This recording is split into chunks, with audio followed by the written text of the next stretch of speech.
এ যেন নতুন আরেক গল্প, অদম্য ইচ্ছাশক্তির জোরেই স্বপ্ন পূরণের আশা।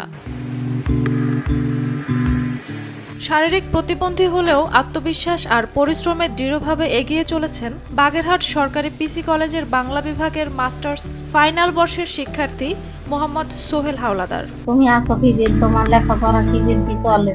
বাগেরহাট জেলার মোড়লগঞ্জের প্রত্যন্ত অঞ্চল থেকে উঠে আসা এই মেধাবী তরুণ বর্তমানে বাগেরহাট শহরে বাসা ভাড়া করে থাকেন। নিজের পড়াশোনার পাশাপাশি ঘর ভাড়া ও অন্যান্য খরচ যোগান প্রাইভেট পড়িয়ে। তার স্বপ্ন একদিন বিসিএস ক্যাডার হয়ে দেশের সেবা করা। আমাদের ছোটবেলার বন্ধু, আমি ওরে ক্লাস 6 থেকে একসাথে পড়াশোনা করছি, সেই হইতেই আমাদের খুব ভালো সম্পর্ক।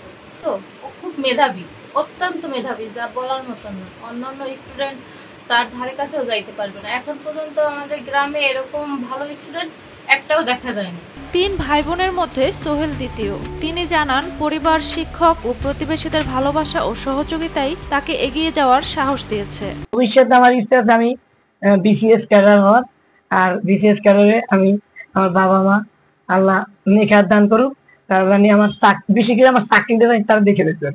সবাই আমার জন্য দোয়া করবেন, আমি জানি আমার মা বাবার মুখে হাসি ফোটানো সহ আমার ভাই বোন, শিক্ষক মন্ডলী, তারপর আমার সহপাঠী, আমার প্রতিবেশী সহ যারা আছে সবার জন্য জানি আমি কিছু করতে পারি। সোহেলের বড় ভাই মাদ্রাসায় চাকরি করেন, ছোট বোন এখনো শিক্ষার্থী। নিজের উপার্জনে পড়াশোনা চালিয়ে যান সোহেল, পাশাপাশি মা বাবার চিকিৎসা ও সংসারে ছোটখাটো খরচও সামলান। ও যে এইভাবে এই লেখাপড়া করতে পারবে আর জীবনে আমি কোনো সময় বুঝিনি। গ্রামের লোকজনে কইছে ও কি করে লেখাপড়া করো, চাকরি পাবে না। সেই শুনে আমি কান্নাকাটি করলাম। সেই পরে দাখিল পাস করলে পিসি কলেজে লইয়ে ভর্তি করিয়ে আবার আমি বাড়ি চলে গেছি। টাকা জোগাড় করিয়ে ফেরাইবে পড়াইয়ে কষ্ট করিয়ে হইয়ে পর বাসা ভাড়া দিয়ে থাকে। পিসি কলেজে পড়ছে, খুব কষ্ট হয়েছে। এখনো একটু সরকারি কর্মকর্তা হতে চায়, বিশেষ ক্যাডার।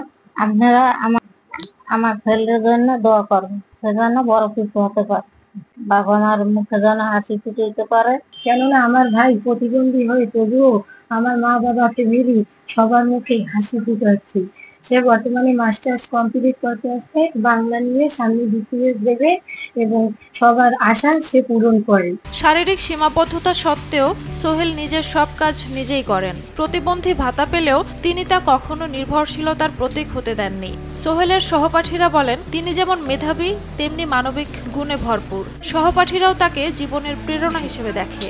ধরেন ক্লাসে স্যার পড়াইতো, তখন স্যারের পরে না বুঝলে আমি জিজ্ঞাসা করতাম, দোস্ত এটা তুমি বলে দাও, এটা বুঝে নেই। ও সুন্দরভাবে ওইটা বুঝাই দিত।